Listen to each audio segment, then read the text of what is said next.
Name. Amen. Covenant at Sinai.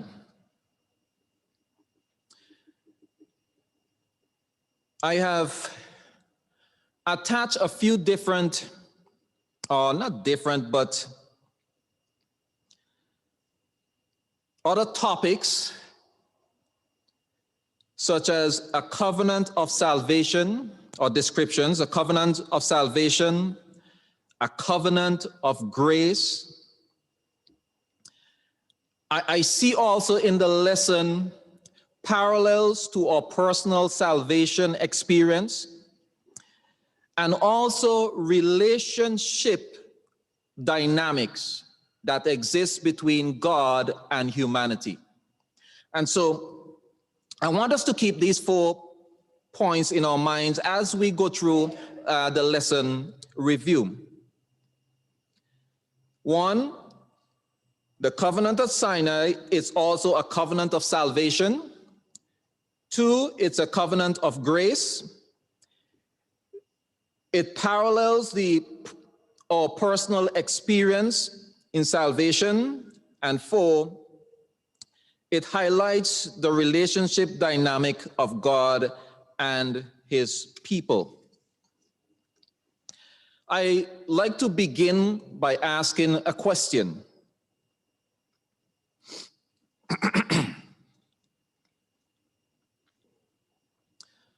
What was the Sinai covenant? Or what was the covenant at Sinai? Does anyone in the audience want to answer? Or do you have an answer? Just throw it out there. What was the covenant at Sinai? Because that is our topic, and that's what we would have been studying. So just want to throw it out there as we begin.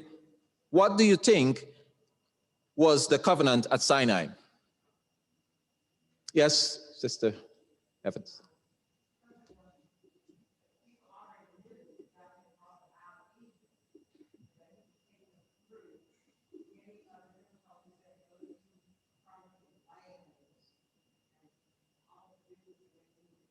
Okay, so Sister Evans is saying that the people already knew that God had delivered them from Egypt, and that he will carry them through anything else that they would face in their coming journey.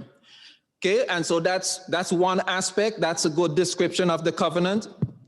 We can also add to our description of the covenant simply, and I would say the simplest answer I found is in Deuteronomy chapter 4 and verse 13.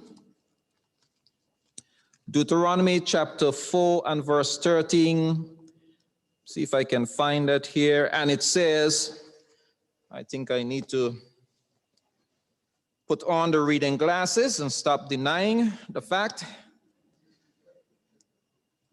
It says, so he declared to you his covenant, which he commanded to perform, the 10 commandments, and he wrote them on 2 tables of stone.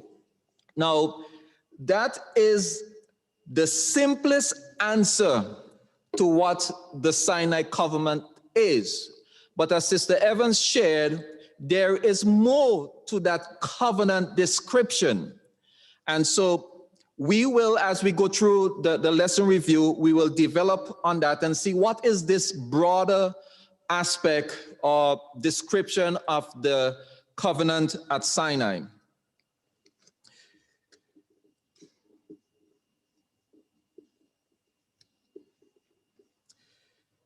So to help us build on our understanding of this scope,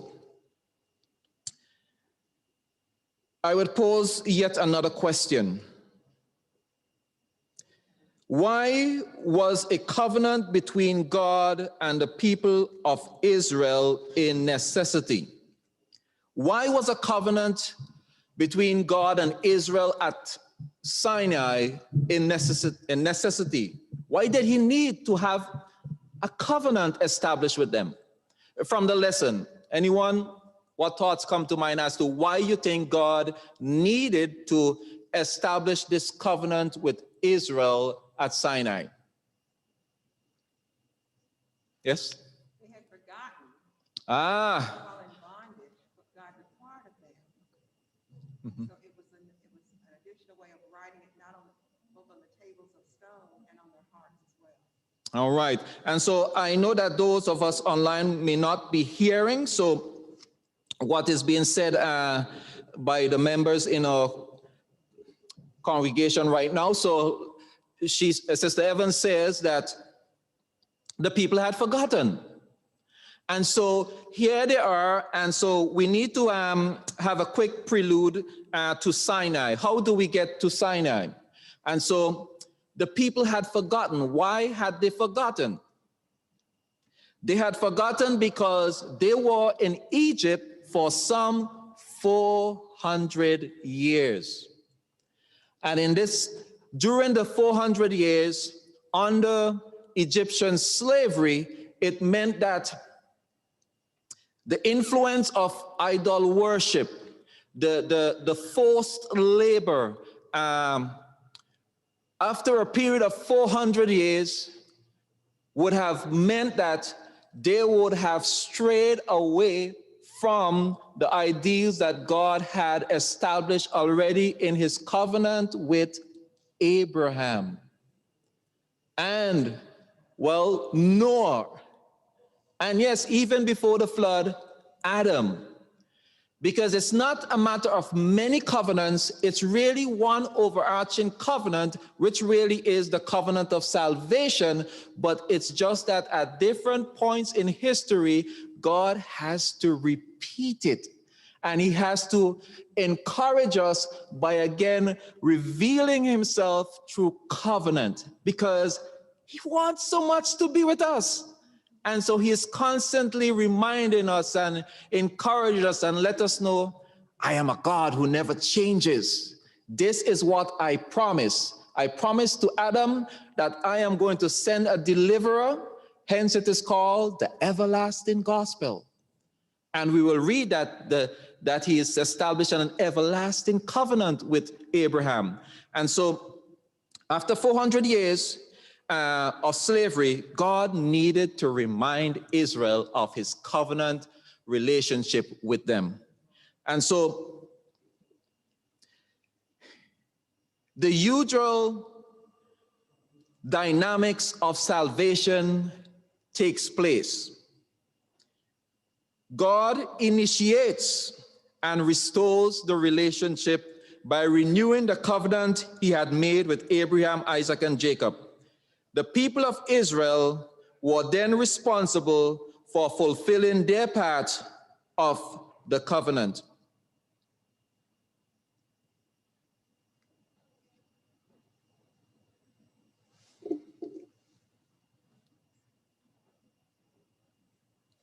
And so here we are, Israel, and in Egypt, God sends Moses, says, tell my people that I have heard their cry, and I am come down to deliver them.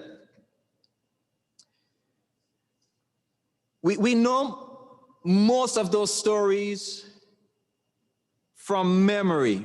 We have gone over them over and over, and so we know that that night of the Passover, the angel Passover, they were supposed to do something. They were supposed to put blood on the doorpost. And after the destroying angel passed over and the firstborns of the Egyptians died, that Pharaoh said, okay, we got to send these people out, and they left. But there is some aspects of this leaving and this taking out of Israel from Egypt that I just want us to go through.